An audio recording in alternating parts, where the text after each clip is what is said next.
side are you on? Get off the fence, son. Which side are you on? Get off the bench, son. Which side are you Who will stand to defend us? Which side are you on, my lord? What's up, y'all? It's Talib Kweli, the BKMC, the Little Lebowski Urban Achiever, and this is Let Me Ask You This. And let me ask you this: who is sitting right here on the couch with me? It's your boy, the Vanglorious Tef Poe, in the building, man, in the house, in the studio with my guy, my brother, Talib Kweli, man.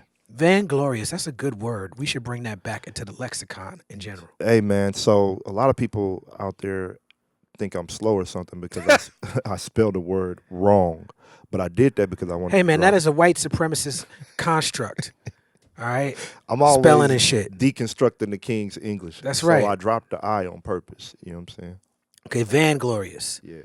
All right. I like I it. wanted something that sounded like Notorious, but I didn't want to get sued. You know what I'm saying? Vanglorious. Rest in peace to PXO. This is protected by the red, the black, and the green with a key. Now, we have a guest today. Yes, man. A cultural historian. Yes.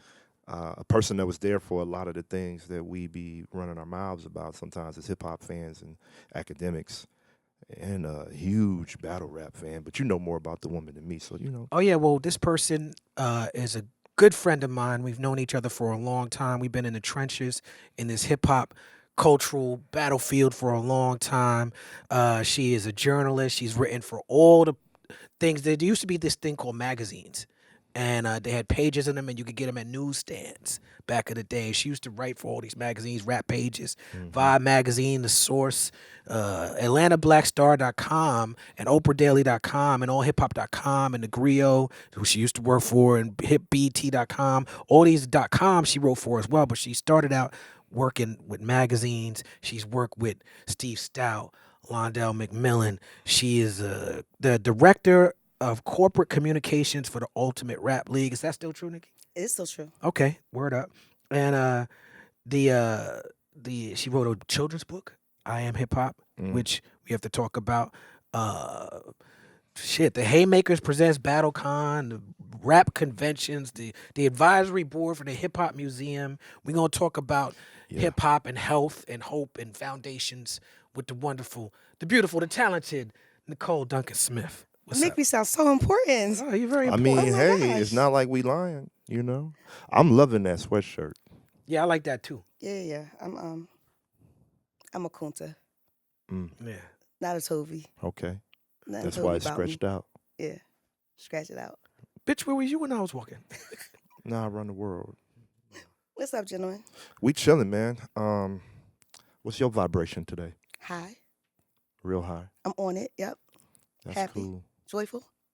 What's going on in the world of hip hop that you think is important right now? I think this kind of conversation is important. I went to this concert a couple of weeks ago, and Chuck D performed. Wow. Right? Okay. And so I was listening to the music of Public Enemy Mm-hmm. and juxtaposing it to the life that I'm living right now. And then I'm looking at the young people that are around me. And I'm around a lot of young people. I like to keep young people around me to keep me. I'm 52, so I like to keep young people around me to keep me young. And I was like, where's their Public Enemy? So something like this is important so that they can get something to stimulate their mind and maybe let them think something different. Shout out to the young, NBA young boys and all of them, but there's another thought process. And that's what's missing. So I'm excited about this because this adds something to it. Well, No you on doubt. this journey with us, you know. Yeah. So we appreciate you for thugging with us and bringing your expertise and everything else that you bring to the game to the table. No doubt. Well, thank you for coming on the show, definitely, Nikki. I'm glad to have a conversation with you. We have a lot of private conversations, but I'm glad to take some of this public. I didn't mention how much you love battle rap. I mentioned a little bit when I was introducing you, like your accolades in the battle rap community, but you were someone who, this is something that I didn't know about you for a long time. Like, by the time you got all up in the battle rap spaces, I didn't know. You know what I'm saying? So how did you get so involved in battle rap, and why are you so involved in it? This new era of battle rap, right? I remember when I was in seminary, right? So I was in seminary, I guess 2011, 2012 or so. And Break that down for people who are like, she was what? And what's going on? so I am a reverend. I'm an ordained reverend. I have a master's of divinity. I've always been spiritually based. I consider myself a pluralist. I'm a Christian, but I consider myself a pluralist because I think God is bigger than religion. So the language that God has revealed himself to me or herself to me is through Christianity.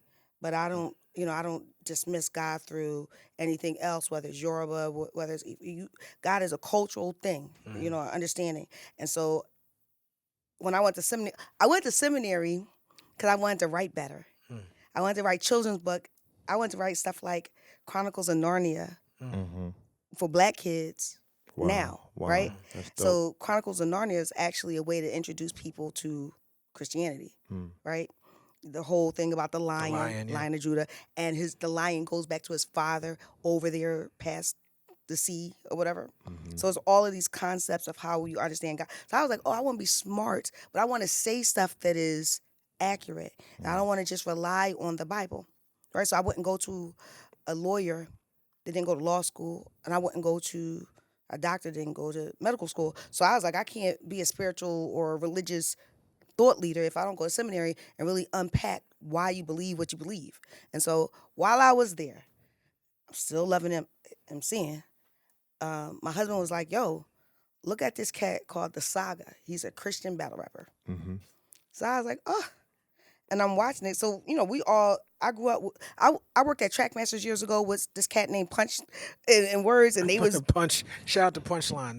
Punch, they were and battle we was rappers. just talking about, what I tell you, Tef, I said Punch is everywhere. I was telling Kweli that I felt like Punch is a legend that us non-New Yorkers don't get to see a lot. Yeah, he's like Forrest Gump in a lot of ways. He's everywhere.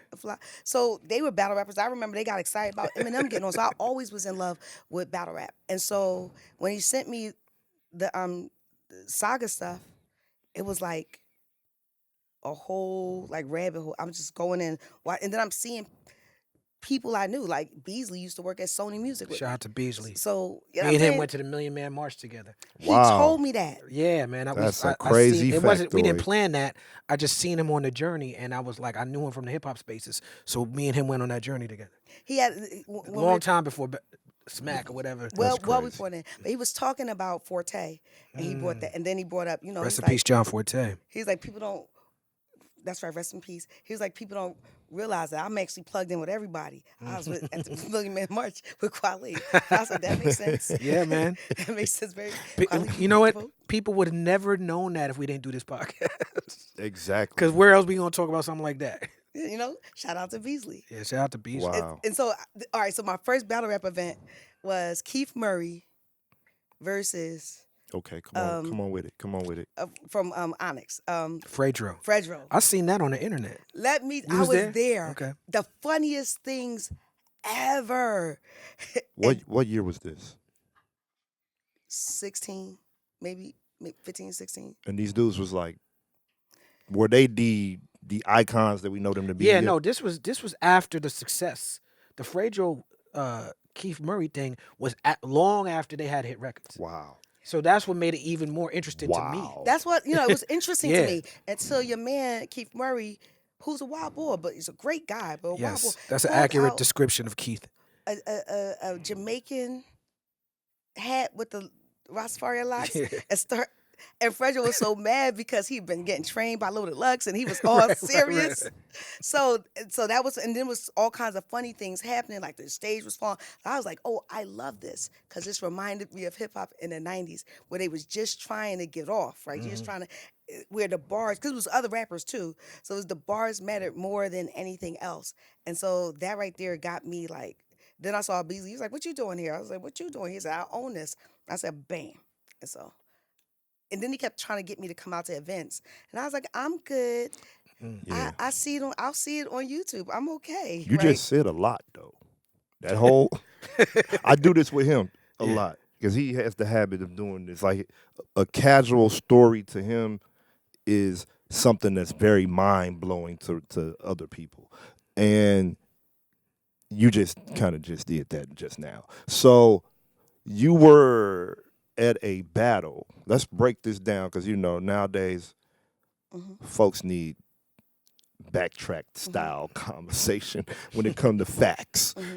So you said your first battle rap event, Keith Murray, and am I correct when I say Fredro Starr from Onyx? Wow. My first this era battle rap. Okay, and this is where you reconnected with Beasley. And Big T. Big T had fell. And I was right there. He fell, was dark, and it was something he tripped over. Wow. And so I was like, oh my God, because he's a Big size T, of, a legend. He's a legend. Super legend. Respect on that man's name, but he fell. And I was like, let me get him up before someone see him. Wow. But I can't lift him up. I'm 4'9", 130 pounds. I just couldn't do it. So I went and ran and got somebody, and we got him up. I just didn't want it to be somebody taking pictures of it. So automatically, I went into communications, publicist type of thing. Like we got Protect the Rapper, which is a big thing for me, Protect the Artist. And then after that, Bees was like, Nikki, give me your number. Let's reconnect. And I was also, at the same time, I was like starting to be cool with Debo. And I felt safer at the Queen of the Ring events. So Bees was like, why would you go to theirs and not mine? And I'm your friend. What made you feel safer at the Queen of the Ring events? They were women, but guess what? They fought a lot. So maybe I was wrong. Like, I wasn't at... That's part of the reason I asked that, because I'm a big Queen of the Ring fan.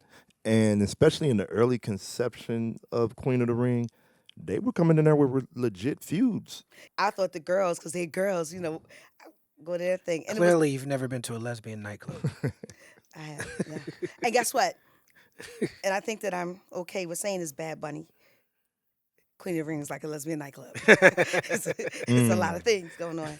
Shout out to that. I never been to a live event, but I've watched plenty. Oh, I actually got close to my YouTube. play sisters. I consider my sister now. C3, one of the best to ever do it for sure. for female rappers. Very respectable. Not battle rappers. I think she's Very amazing. respectable name in battle Absolutely. rap. And I saw her at one of the Queen of the Ring events, and she had girls chasing her around. I was like, who are you? Come here, little girl. You out here wilding out with whatever gift you got. So I got a question. Is the world, I imagine, for women is a misogynistic experience just in general, and then hip hop, for a lot of reasons that I don't want to unpack right now, is extremely misogynistic. But battle rap is like it's extracting like the root of what the raw part of hip hop is and putting that on display. So do you feel like the world of battle rap, in your experience, has been more misogynistic than the world of hip hop in general, or is like the same? I would say less. Less. And the reason why I would say less is because, sure, it's misogynist. Like what they say is awful, whatever. But the guys typically would be like, I'm not going to, they treat everybody like the little sister. So misogyny as a system, of course, is there, right? Yeah. But they're not like, I felt it worse in mainstream hip-hop. This is, everybody's trying to kind of come together. We're trying to, it's the underground culture. So the same way a Ty Phoenix might feel really comfortable around regular people, it's, shout out to Ty Phoenix. The underground, Miss Jace, all of them, right? So it's that environment where we just, and when your sister can rhyme, and then there's always a female in the crew, so you got Dot Mob, and they had Shayna Ashley, right? You have Miss Hustle, who is the first lady of URL. It's always, it is some of that, but you don't feel the misogyny the way that I felt it in traditional, the rap industry, right? That's real interesting. I honestly... Now, if you ask somebody like Misfit, who has a brand built on feminism, right? She's going to say something different. Okay. Right? Because that's a part of her thing, right? And she sees it. She's also a young woman. She's in her 30s, whatever. She sees things a little differently, right? I see it as they actually help each other. The guys be like, yo, get on this. I see things a little different. So I would think that what I kind of perceive to be a perceivable difference is in the mainstream, if you want to be a misogynist, where is there going to be a response to you? In battle rap, if you're a misogynist, you might have to stand in front of Shorty 6 months down the road. And the whole world going to get to determine if you actually the man or not. You know what I'm saying? Like, you could be that if you want to be, but you better smoke the boots off of every female MC you face. So I think that this is you're onto something. The respectability politics are out the the window in battle rap.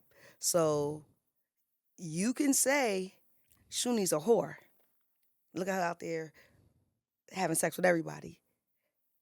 And Shuni can get up there and be like, and you got a little penis, so what? You know what I'm saying? Like, there is guys that out women for being human beings who are sexual people, right? Or she's promiscuous, or she's this, or she's that. And the girls just flip it on them, right? And the difference is that this is an intellectual sport, and it evens everything out, you know? Yeah, and it's agreed to. It's like roast battle or just any type of sport. Whereas from the outside looking in, if you didn't invest in that, if you didn't come to the arena for that, if you're not participating in that, you might be offended by some of it, and you have the right to be offended by some of it. But you have to respect people's space and autonomy to participate in the type of sport they want to participate. And if it's consenting adults and they all consent to that type of competition, you gotta respect it. It's the funniest thing to see girls tear guys up. And the guys, because a lot of times guys, because of, just the embedded socialization that, they better, right? They rap better, they think better. We've seen that blown out the window because there's some sisters out there that are just crazy with their pens, right? Or this is the biggest thing. Oh, she didn't really write that. Somebody wrote it for her, which is a carryover from, regular hip hop. Not regular hip hop, but traditional commercial hip hop. And so I love to see someone just unpack or more creative, because you don't have to be the best lyrical miracle person. You just have to be the best that day or have a crowd on your side. Or the best strategy going in. Strategy. Like, I wouldn't consider myself any form of what we in this culture today would define as a professional battle rapper. But part of my motif as an MC is battle rap, and I have been influenced by battle rap, and I have been in rap battles. So I was on 106 in Park, undefeated. And talk your talk. A lot of people at the time, to keep it 100, I'm an honest person. I'm not a historical revisionist. A lot of people outside of my city was like, yeah, we ain't really that impressed. Like, it's cool, you know what I'm saying? He winning, but what's the big hoopla? And for me, for one, I had been so removed from battling that it was just another thing to do to try to get up out of St. Louis. And so I had to go into it knowing, like, A, I can't lose because I haven't been battling, and B, I can't bump into no real battle rapper. Like, I could do this so long as I got people getting up off the couch thinking that they could come here and be on TV and rap. But if I bump into one of them niggas that been in one of them damn arenas like that, it's going to be a little bit of a challenge. The DVDs. You know what I mean? For me, it's like I've been challenged in little situations in my life where people be like, oh, he would never, like people said, some artists like me, not just personalize it, but an artist like me. This is why it's important. Like, it was important when Keith Murray and Fredro did that, because no one had did that, regardless of how you felt about the battle. It was important that they stepped in that ring. Method Man, the way he stepped in the ring, certain artists come out. Joe Button. Joe Button, yeah. Regardless of how they perform, it's a bold step to step in that ring, because for me, I know for a fact that I have the technical skill and ability to be able to succeed and dominate in a space like that if I were to take the time to do that. But there's so much, from what I'm observing, there's so much time and effort. Like, I got to stop everything I'm doing and just do that. I feel like that's the issue with battle rap, is that it takes so much time and focus to be that level.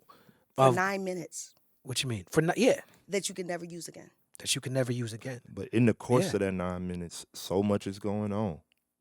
But just think about, like, what it could Kweli be a is saying. career ending 9 minutes. No, absolutely. But just think about what Kweli's saying. All that energy to put together 9 minutes, you can't perform it again. You can't sell it again. I know. You get the one check. To that point, battle rappers today, if you're one of them, can get paid per battle anywhere between 25,000 to 100,000. I know a contract. Actually, Mook posted it. I worked on the contract. $200,000 for the year for 2 battles. So that's 18 minutes. There are rappers signed to labels that don't see that. Facts. So what Smack did, Smack and Beasley and Chico did, shout out to them because they did this. They created an industry Facts. where these people can be professional battle rappers. Back in the day, you were a battle rapper to get on, right? Yeah. It was like minor league. You be ciphering and then you battling somebody and you might get seen. I remember being in Chris Lighty's office just chilling and them bringing up people and they are, my guy is better than your guy or outside of Justin's or whatever. Like, you battle to get seen. That's the urban legend behind my song. Violator. Mhm. Yeah, man. Shout out to my son. Shine. Shout out to Chris Lighty. Rest in peace to the king. Well, My since we Zulu brother. since we speak in history, right? Do y'all feel like the battle rappers of today know and understand the lineage? Like if you look at KRS-One and Shan, right? People look at Kendrick and Drake because Universal was involved. It's global. Like my cab driver when I was in Tahiti was like, "Have you heard They Not Like Us?" You know what I'm saying? Like it's global. You know what I'm saying? Like it's I the got a stakes. is- treaty with Tahiti because I own that percent. Got gear I wear for every day. Listen, it was it's all the way up with these guys. Like it's global phenomenon. Yeah. But I be feeling like the KRS Shan battle, and I know this might look, I'm gonna date myself. This might make me sound like an old ass man. You know what I'm saying? But I feel like that battle was more serious. But as I'm No, also, it was but serious. I'm also a dude who's like, or more impactful even. I'm also a dude who's like, Godfather 2 can't be the best because Godfather 1 exists. Let me Right. ask you this, You know what I'm saying? and I should know this. Where in the timeline of MC Shan and KRS am I All right, bigger? so this is 2 different things, right? So The question I'm asking is, in the timeline of them battling, when did Scott LaRock get killed? I have a letter at the museum Mm. that Scott LaRock wrote to both of them to tell them to stop Oh wow! going back and So it forth. was happening It's, at the time. it's actually a typed letter because really it was offensive when MC Shan, you know what I'm saying, put out his record and made it seem like hip hop started in Queen. He didn't say that, but it's He was like he was talking about from his view how hip hop started for him, and they was like, "That's not how hip hop started." That's what it seemed like to me. the song was just Hip talking. hop He was like started in the park. started out in the park. We used to do like, but it just was for him in that section. I didn't hear it as he thought hip hop started in the park. Hip hop for him, we used to hip hop started out in the park. We used to, but you can't even do like this with Chris. KRS-One's going to hear it, and he was borderline homeless at the time. Borderline Like, you know what I'm saying? Like Yeah, you can't play with homeless. homeless. He was play like, with the- nah. yeah. I'm Scott LaRock was Can't play with the man was the name. social worker the social worker. that Chris was in the shelter. Yeah. Chris had KRS-One and Willie D and all these guys was living in the shelter. Yeah. And Scott LaRock was the social worker that they used to have to go to see. And he was like, yo, and they was dominating lyrically in the shelter. They was killing all the other houseless people in the shelter with the rhymes. And Scott LaRock was like, y'all nice. I'm a DJ. I'm DJ Scott LaRock. And he put them on. So to your question, Mm-hmm. there was this energy going back when the records come out, right? Mm-hmm. By the time the records come, Shan was signed to the Juice Crew. The Juice Crew dominated radio, so it kind of had to like be for show a little bit because you couldn't get on the radio if it wasn't for Mr. Magic, right? And then Kane always says my best friend is KRS-One. They helped me move to whatever. So it was the tension, but a lot of it they saw at a certain point that we can get money with this. And so With then the battle? no from Or the from beef? the beef. The beef, tension. yeah, the tension started to pick up. The Do you same think thing it with- was money or this is a real question, so don't think I'm just asking it for the sake of satire. Was it money or was it the equivalency of what we would consider clout, or was it even a they mixture? did a tour with Sprite. Mm. That was for money. That was for money. Like a lot of this was they were trying to sell But records. wasn't at a that certain after point. the fact? That was years. It was years later, but the whole But at the concept. time when they like boots on the They ground. No, were the boots on selling the ground. records. What it was, they was KRS was hungry. He was homeless, and he was showing up at Latin quarters as a homeless dude, and they used to be dissing him like, "Look at this bummy little dude," but he's nice on the mic, so he's developing a chip on his shoulder, and he's trying to play his songs for Mr. Magic, who's down with the Juice Crew. And according to KRS, the legend has it that Mr. Magic kind of brushed him off and gave him the cold shoulder. So it was like, So Mr. Magic initially brushed off KRS-One? yeah, Yes. that's what the story is, and That's what Fly Tie told me. Rest in peace, Fly Tie. yeah, and so KRS-One is like, okay, he starts dissing. That's why he's going at the crew. I'm going at the Juice Crew. And Mr. Magic brushed me off, and your dude talking about hip hop started in Queens, and nah, I'm not with that. And he beasted out. And so the crazy thing about this, when you think about the Juice Crew, is that Shan wasn't really the battle rapper. He's a fly kid, right? Think Jay-Z for Queens at the time, right? He was that dude. Shante was the battle rapper. Shante was so Shante. ill at like Beastie. 11 and 12 that she was going around to different projects outside of Queens and winning money. And she was, at one point, they put signs up that said, the little girl with the braces, don't let her in. Like, my daughter was in the movie, the Roxanne Shante, so we had the whole... Good movie, by the way. Thank you. So the reason I'm asking you these questions is because I feel like in the Midwest, and shout out my homie Jule, we just had a conversation about this. A lot of us equate, and I don't know if New York hip-hop heads think like this, but we equate, especially a lot of the OGs, we look at it from a historical type of timeline type of thing, and we look at different violent incidents in hip-hop that have occurred, right? And we can make the case that so many of these incidents occurred from niggas doing their own version of KRS-One and Shan. Okay. Shit, everybody can't weather that type of storm. Everybody can't weather that type But of that war. was so you there was more than just the KRS-One and Kane when you talk about diss records, Shan, right? yeah. So Shan. you had the Kumo D And- and Of course, more records came after no, that. no. but- Around it, like early, like Kumo D Kumo and D was LL. Treasures 3. You know what I I'm mean, saying? I get it. No, I'm just saying, like, that was the thing. You could get on UTFO and Roxanne Shante. I mean, the Roxanne Revenge. Like, it was a thing. That was a thing. A part of getting on radio is creating commotion. Right? To the break of dawn, LL went at Mo D, Ice-T, and Hammer in one record. Like, it just, that's just what Yeah. you did. Like, but I don't think, because I see where you're going.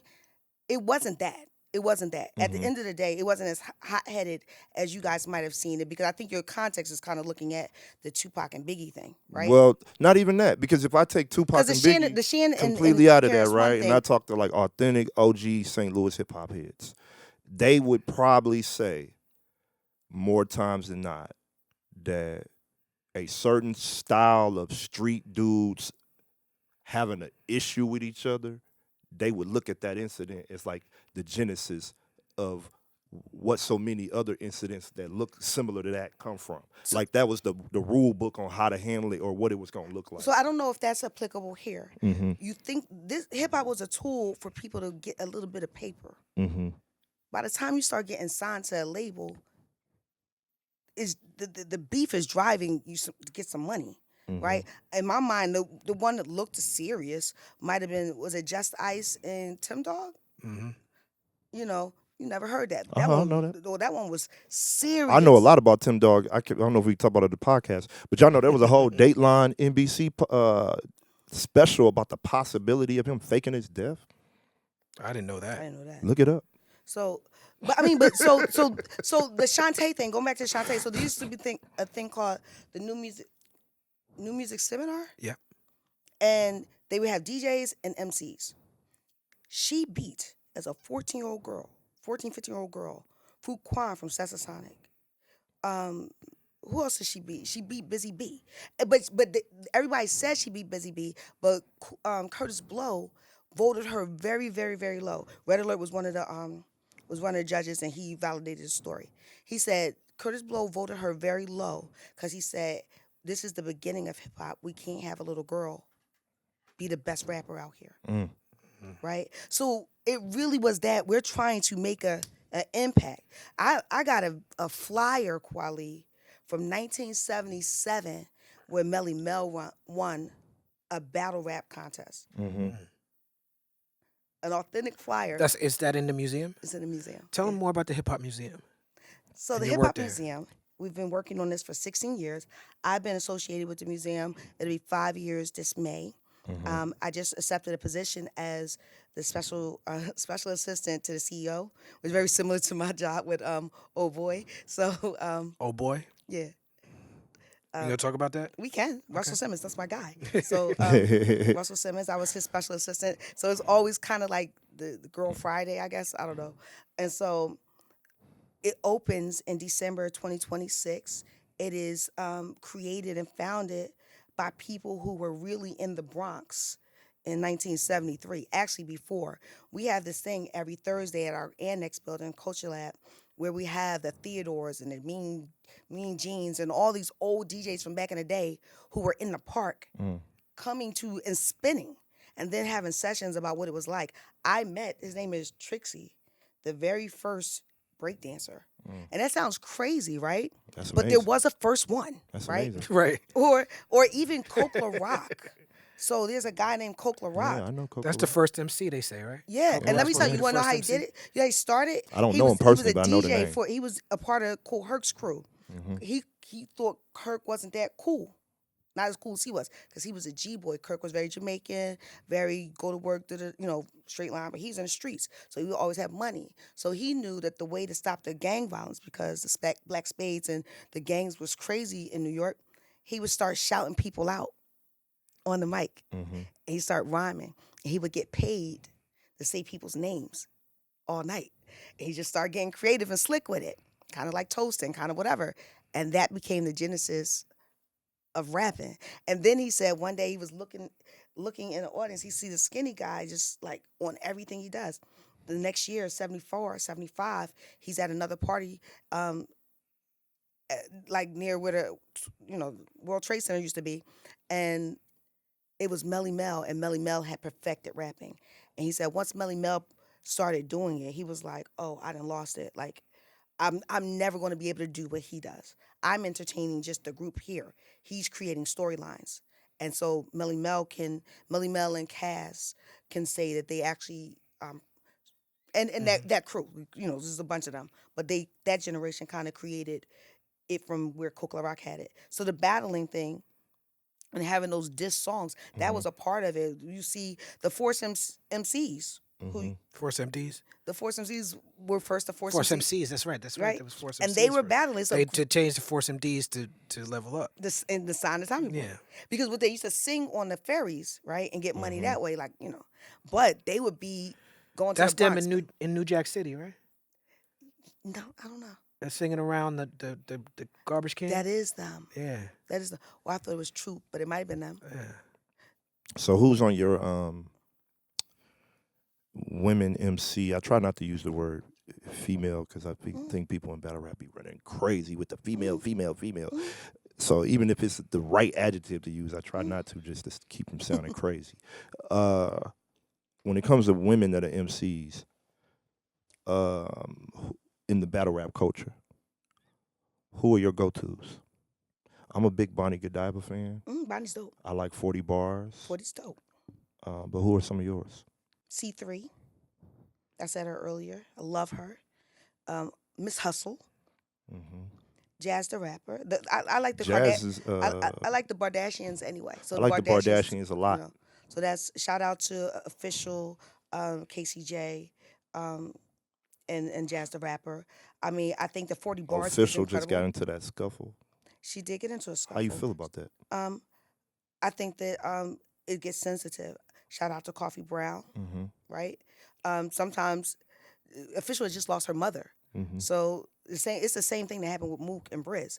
You can't go up to somebody just lost their mother and say something. But at the same time, Official kept spreading the narrative that Coffee's baby's father wasn't really dead, or it was.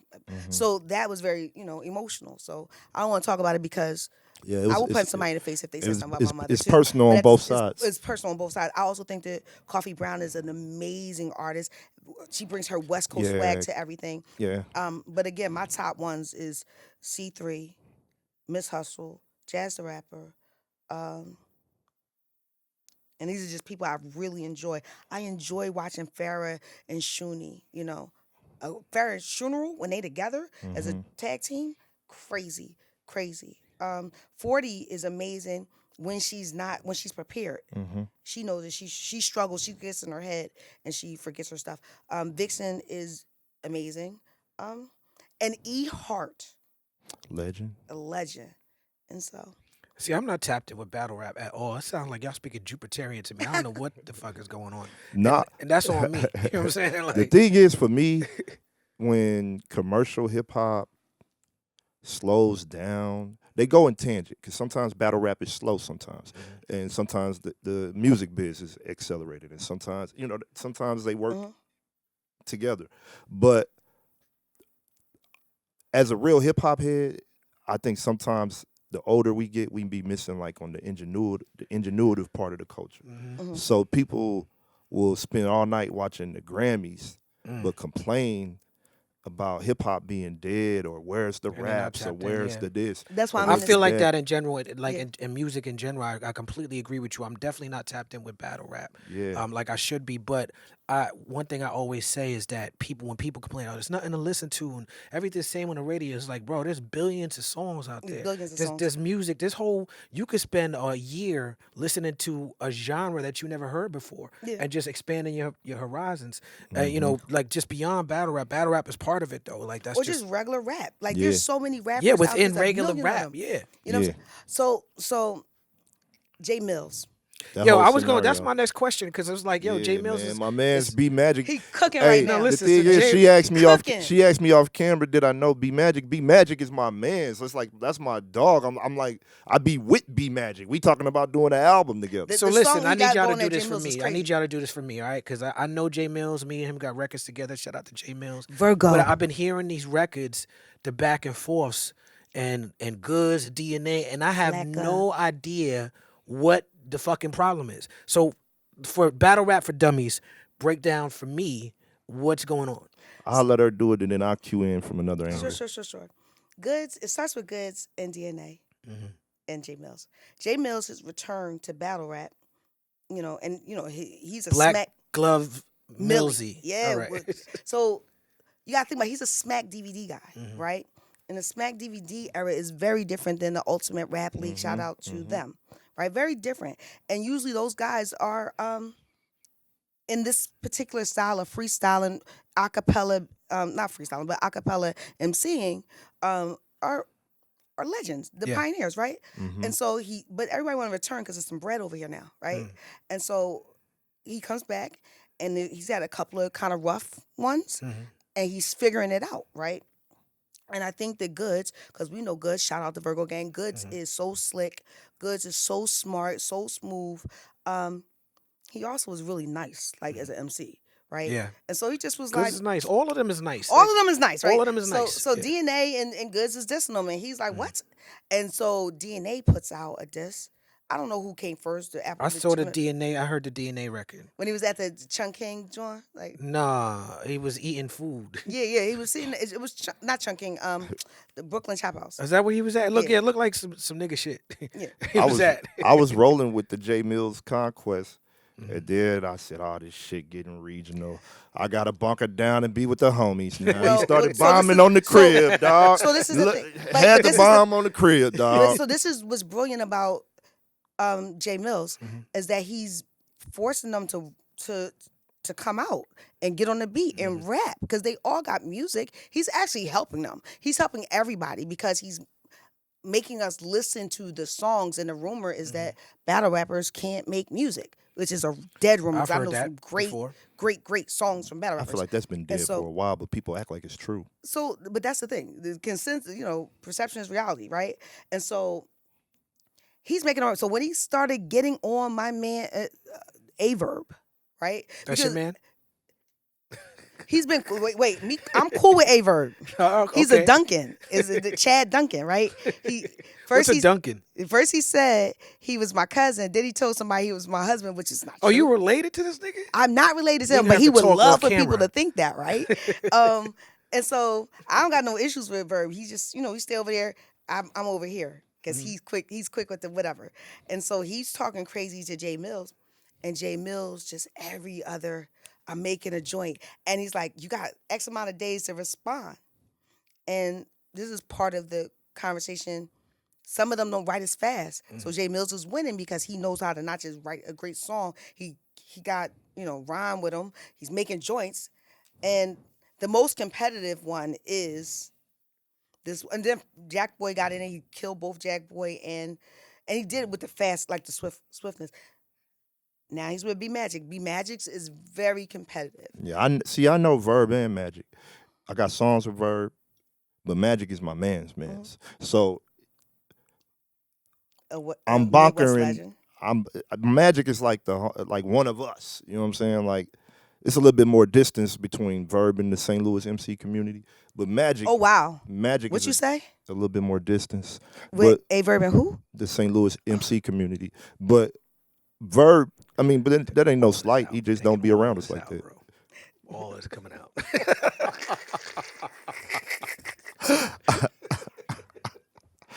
But Magic is my man. So that's all I'm saying. You know what I mean? And Magic is great at making music. This is something people don't know. Like he's a phenomenal battle rapper. Like I think Alchemist even had him voted as like battle rapper of the year one time.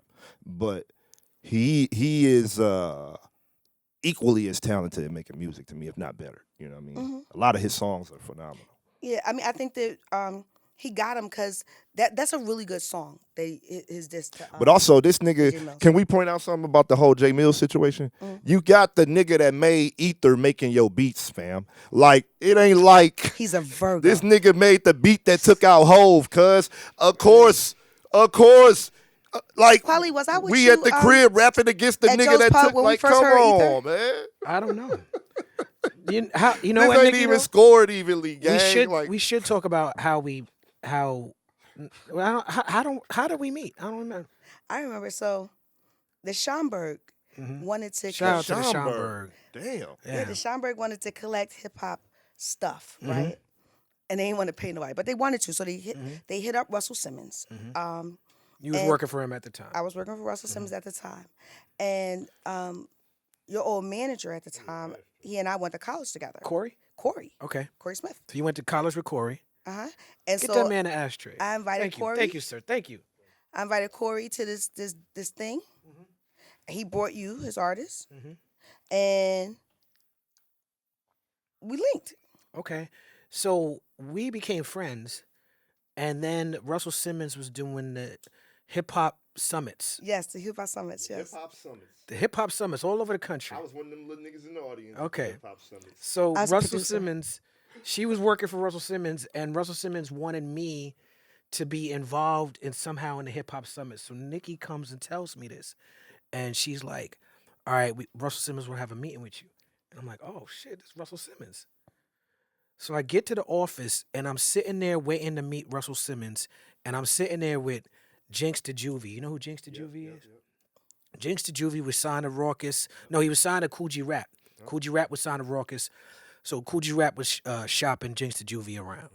And He was going to get signed to Def Jam. We were that he was in a meeting that we didn't know that at the time, but he had just got shot a couple weeks, so he's recovering from being shot. And I knew him. I knew him because I knew G-Rap. G-Rap was on my album, and Jinx the Juvie had just got shot. he had just got shot. And he was young too. He was like 15, Yeah.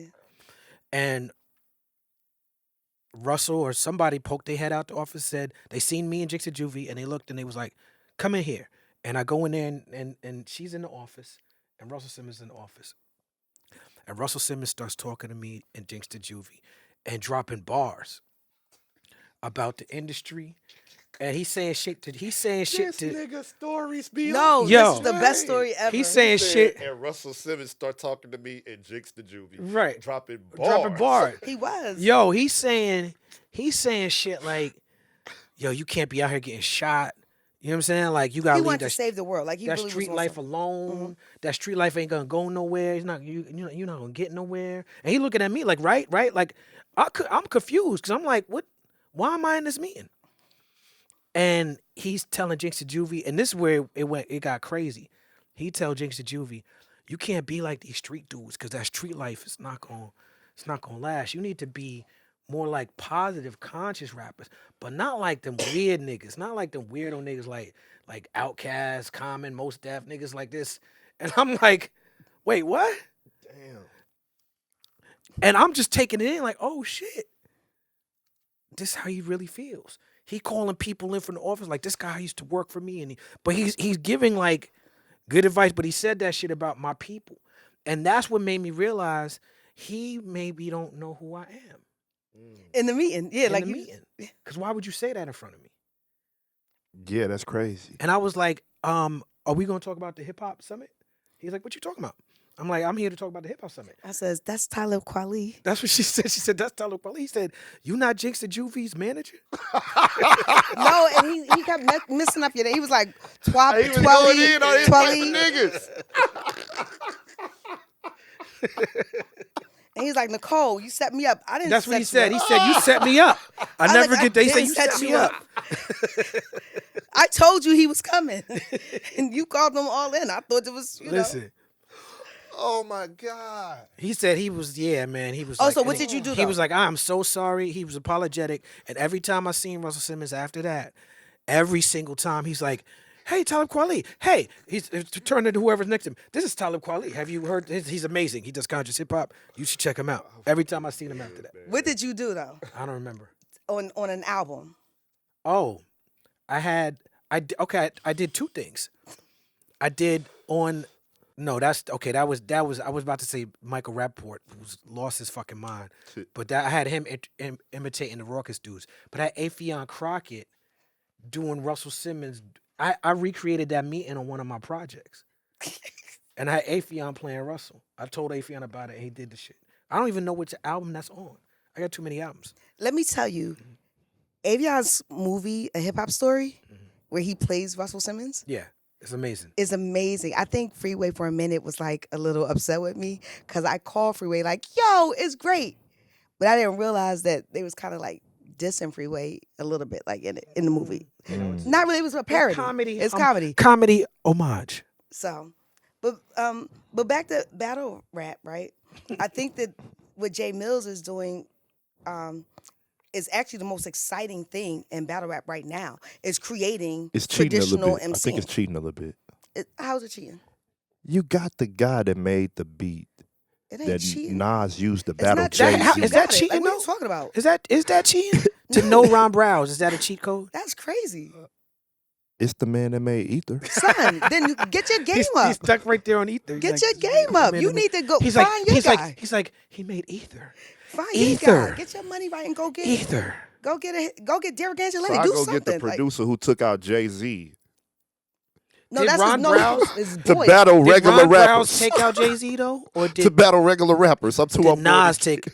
Let's talk. Let's talk. Did Nas Ether what he said? I'm staying out of this because I Shout out to Nas. He they gave $2 both million iconic to to me, hip-hop. Shout out to Ron man. Browz. I ain't touching it. I like Ron Browz projects Ain't with, Ron, with ain't Ron Rock This from Monster. Harlem though? Yeah, that's Harlem Connection. So that's the thing. Like you can't. Harlem does what Harlem does. So I went to see the The Cassidy versus plane. Easy the Block Captain battle, and Loaded Lux had a viewing party in Harlem, and it was Loaded Lux was there, Murder Mook was there, Unkasa was there, Mickey Fax was there, Jae Millz was there, Dave East was there, and A$AP Rocky was there.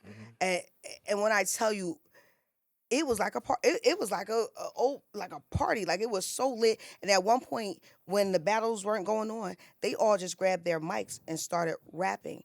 I love battle rap because it creates the energy where people start rapping. And so often in rap music in particular, people are getting away with the bullshit. They just are, singing on tracks. They talking about, whatever. Give me some bars, Yeah, I do. Mm-hmm. Thank you for talking with us in depth about battle rap. I don't want to just pigeonhole you as someone who just knows about battle rap.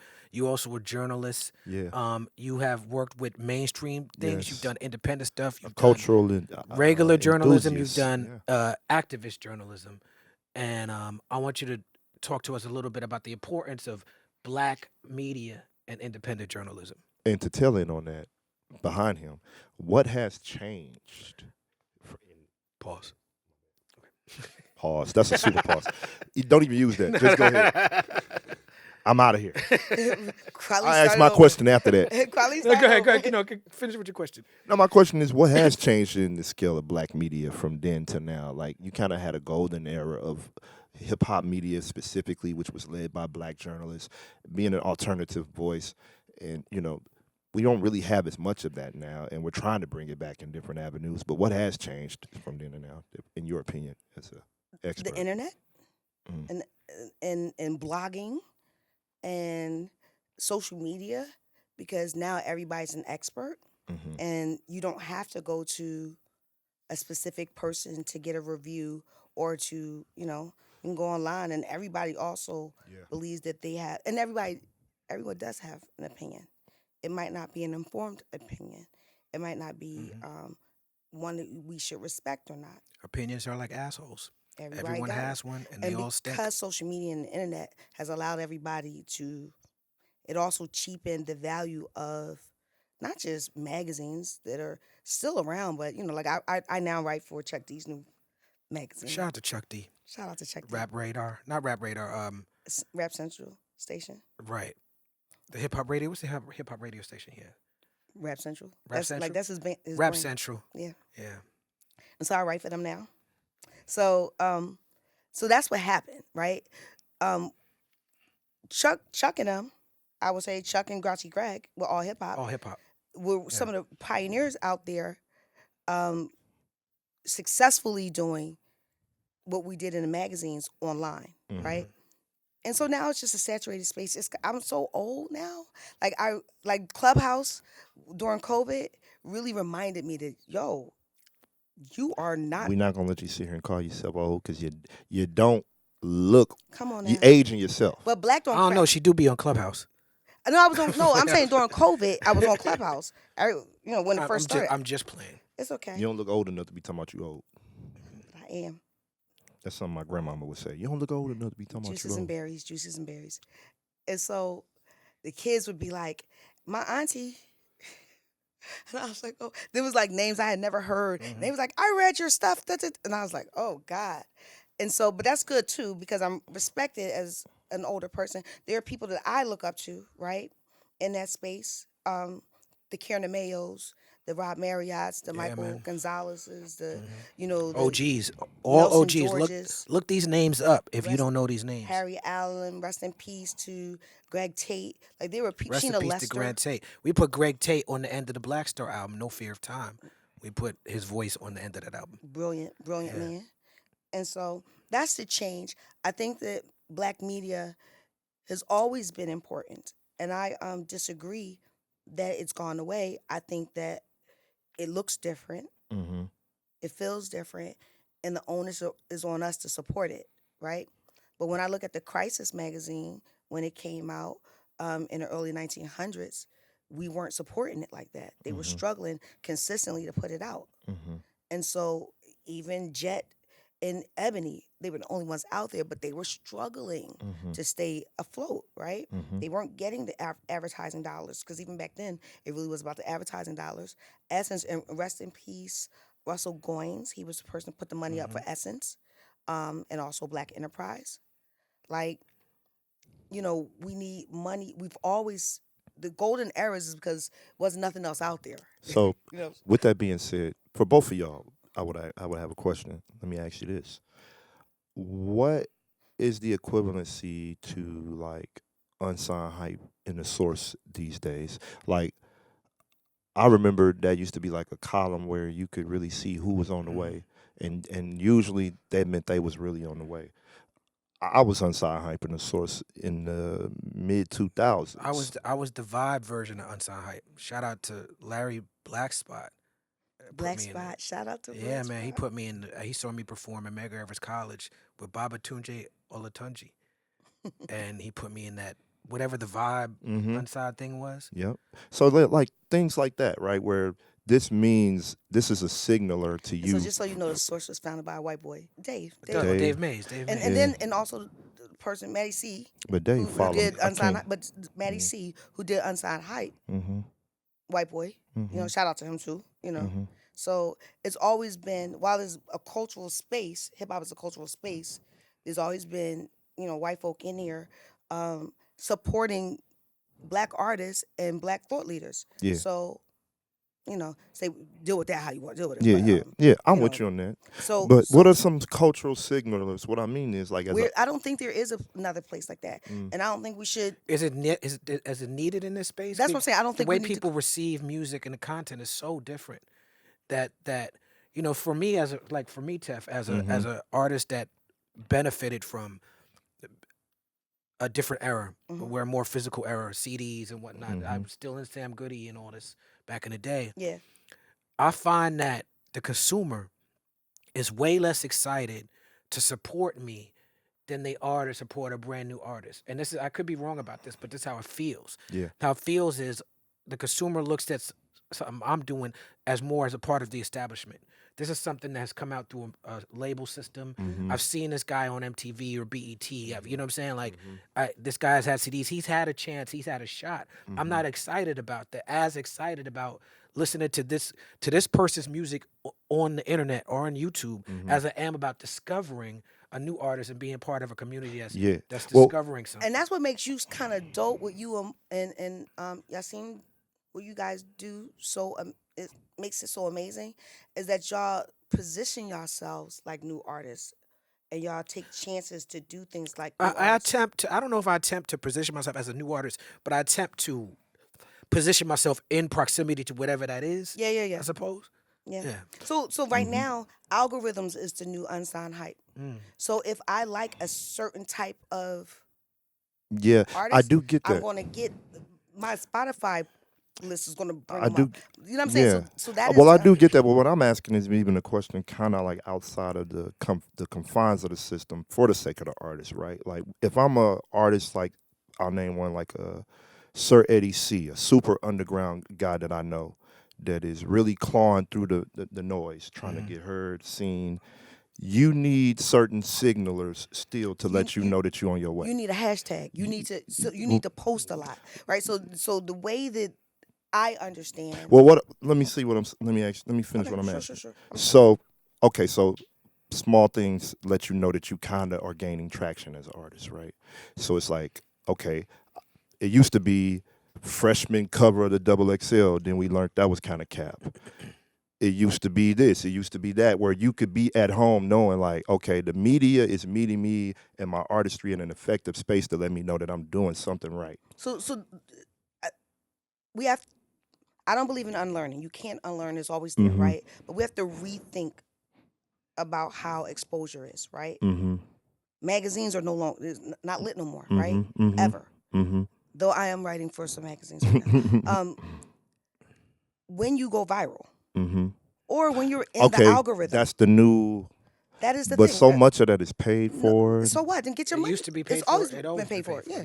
Like that's just what it is. So when you have to, the guy I work with, his name is Nuff Said. Very, very, I call him the Teddy Pendergrass of this new era because he's a dark-skinned guy. He's like dark-skinned type of Drake guy. He raps about grabbing girls by the neck and doing the things or whatever. Young guy. Actually from my same high school, he just kept doing it and dropping the same thing in different scenarios, right? The drop mic, the do this, to do that. LL reposted him.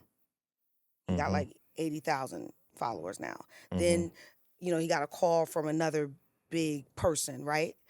And so your grind, and he also was signed to the Bird Gang 2 with Jim Jones. That's actually how I met him, through the Jim Jones stuff. As a press person, going to interview new artists, right? And so his grind got him discovered.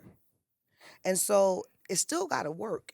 And I think sometimes artists don't believe in the work. They don't really understand how hard how long, like the work that goes into it, right?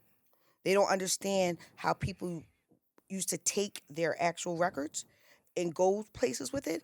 And the equivalent now is making sure you're on every playlist. And if you got to put some extra money on there, you do it. Your TikTok thing, you get your friends to make up a dance or this order 20 versus 1.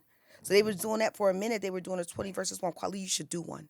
Oh my God, it's the funniest thing ever. And so and it's very sexist or whatever. You get the 20 girls and the guy gets to pick which one he goes. But the new artists, sometimes they have the girls doing other girls. I'm into all of that, but I still think there's a let me way tell you, forward without those that are the stuff, way. though. No, you can't do it without it. I'm here without it. You got other things though. You had I'm here BET. without even considering it. You had BET. You were rapping there. You have Kweli as a friend because your activism work. Yeah, but I'm saying there's got to be signalers for work. people who No, the don't want to go say, "Hey, let me do pop the balloon to get famous," right? This is the thing. The signal, you got to work. So whatever works for your brain, you got to work. No, I do agree with that. So Yeah, that's my and point. there are, and I also agree with Tef. There are many different ways to do it. The algorithm, learning that and participating in that in a way that's beneficial to you is one way to do it. There's people who ignore that and just do little pop ups and just bring the audience to them just by the nature of how they doing it. There's all types of ways They to do align it. themselves, but there is the work. My point is there's the work, Yeah. and that you have to figure it out and not rely on what it used to do in the 90s and early 2000s. Yeah, no, I do. That's not it. Yes. So I'm giving you examples of how people get on my radar as somebody, who up until I stopped writing for All Hip Hop, I kind of write for them now, but I stopped being a staffer there. To get on my radar for me, there was a young guy, 350 Heem, out of Florida. Mm-hmm. He is signed to Motown. Gangbanger. After my interview with him, I was like, yo, you gotta stop. He literally got killed like 2 months later. I'm the only person with a video interview with him, right? And sure, like Chuck could go run after the Kweli interviews, right? I'm like, nah, give me the kids, right? Hey, well, I'm taking shots over here. No, you're a great. No, the legend. Chuck will go for the legends, and I'll be like, give me the ones that he don't want. And so, but they work their behinds off to get into those spaces. And so, whatever that tool is for them to move. And you just said something important. I still feel like All Hip Hop is one of them spots. That's kind of like what I'm Still trying to one of them walk down into. Is like you get on All Hip Hop as an artist sitting at the crib trying to make some records. You can feel like, hey, all right, I'm shooting some effective arrows in the right direction. But even the not known artists that are on All Hip Hop, they didn't been at it for 1, 2, 3, 4, 5, 10 years already. Not 10 years, but you know what I mean. Like, it's very few people that has Pop Smoke story. Pop Smoke went to a video shoot and said, I could do that. And the next year he was the star that he was. That doesn't happen all the time. And that young man was a very, very special human being. Yes, All he needed somebody is to look at him. Shout out to Brooklyn. Shout out to Brooklyn. So it's hard for artists to break through now, but it's only hard when it's hard because people don't do the work. DNA, kind of going back to the battle rap stuff, him and Rain 910 made, not to be in their pockets, but almost $250,000 in a year off of one project independently putting out. What they did is he said you with his battle rap fan base, y'all buy the record for $10. Cash at me $10, and I will send it to you. So he cut out the publishing, you know what I'm saying, all the other things, the middleman, and they kept that money. They sold the para. I mean, I believe in that the 1,000 law, where if you get 1,000 fans to buy $100 worth of stuff all year, you can live good, right? I mean, and then imagine if you got 5,000 dedicated fans that will pay a $25 shirt, the $25 album, CD, whatever, or download, whatever it is, a ticket, the $50 ticket. Like, so you just have to be creative and hustle. And I think that so many is lazy. It's a lot of laziness. It is I a want lot it of to come to lazy me 'cause artists, I'm popping though. and I'm cute. There are a or lot of I lazy say something artists, though. slick. I think it's laziness because if you grind hard enough, the universe is attracted to energy. And so it's people that you be like, how they make it? They put the energy out and it came to them. Not to be like, but I'm a preacher, so. That's what it is. Yeah. The energy rewards other energy. I got a homeboy that do something like that called Cash for Dope. I got an album with this dude named Indiana Rome. He live in Atlanta now, but he like a Midwest rap legend. But he started this series where you cash app him the money, and then he sends you the album directly. Yeah. Yeah. You need a fan base to do that, right? A consistent fan base. He got because apparel and everything you that can you have just named. 100,000 followers, and it might be 1,000 of them that will pay. Because a lot of times people just watch. It's a false indicator to see these people following you, right? Yeah. Nikki, it's been a pleasure to have you on this with us. Before you get out of here, I want you to tell us about the health, hope, and hip hop work you've been doing. I feel like that's very important work. Yes, thank you. Health, Hope, and Hip Hop is a foundation founded by my man, Oya Gilbert, who was in the 80s and 90s a hip hop artist out of Delaware, right? He has multiple myeloma, and he decided to start this foundation. Multiple myeloma is the cancer that took the life of Guru from Gang Starr, and it's also the cancer that took the life of Leonard Hubbard from The Roots, and so many other people, right? And so he had started this foundation, a year ago, 2 years ago, right? And about a year into it, Grouchy Greg from All Hip Hop called me up and was like, "Hey, don't you have multiple myeloma?" I do. I've been living with multiple myeloma for 3 years. And actually, I'm 248 days past my bone marrow transplant. And shout out to Kweli, because right before I had my transplant, he took me out, he did some special things and just to make sure that I was good. So thank you. That mattered a lot. And so when the guy comes to me, he's like, "Oh, we need to get talent for our gala." Now, it's a gala in Willingboro. So, Wilmington. Someplace in Delaware is Wilmington. I'm from Philly. And so they was like, a lot of people are not going to go there, for a little bit of money. So they said they had a nice budget. So we were going around. And I said, you know what? Let me ask Slick Rick if he will do it. Wow. And I talked to Slick Rick's people because they believed in the cause, and they also knew that this was something I was surviving in, right? Thriving in. And so he came up before we raised money. Freeway was there as a guest, jumps on the mic. Young Guru is actually one of the board members. And our goal with this work is to go around the country. The money we raise is to go around the country to teach people of color who love hip-hop culture to just go and get your blood tested. A simple blood test can save your life. Unfortunately, Guru was one of those brothers that never went to the hospital until it was too late. So young brothers, specifically brothers, girls will go to the hospital all the time. Brothers need to go. And so we're doing a Stoop series in Brooklyn all summer. Shout out to the planet of Brooklyn. I consider myself a Brookadelphian, a term Tariq came up with first. Okay. Then we're doing this DJing series where we're getting DJs to go on social media to spin, to raise money that way. And we're doing something called Take It Personal. And Take It Personal is a song from Gang Starr. And we're doing panels at festivals where we'll have a doctor, an advocate, an artist, whomever, to talk about the importance of just going to the doctors. It's so simple, but it will save your life, And luckily, my work with the Hip Hop Museum, I'm able to kind of pair it where I can get some of these legends, because a lot of these artists, have their own health story. So we're expanding it past just this blood cancer thing, right? We're looking at people, heart conditions, my man Master Ace has MS, so he's going to talk about that, right?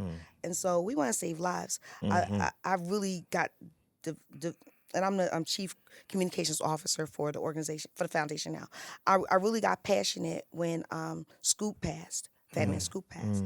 Fat Man Scoop was somebody. Recipe Scoop. Yeah, he was somebody that would call me and encourage me when I first was diagnosed. He'd be like, "You're a warrior. You got this." And so he was like, "What you eating? You eating vegetables?" And I don't know what his health story was, but it broke my heart, how he transitioned, because it was health related. And so sometimes we're good with giving it and maybe not applying it to our lives. So my goal is anybody who loves hip hop to get them really down with their health program. And it's not crazy. Dougie Fresh got an amazing health organization also. Got the hip-hop doctor, all this stuff. We can live longer.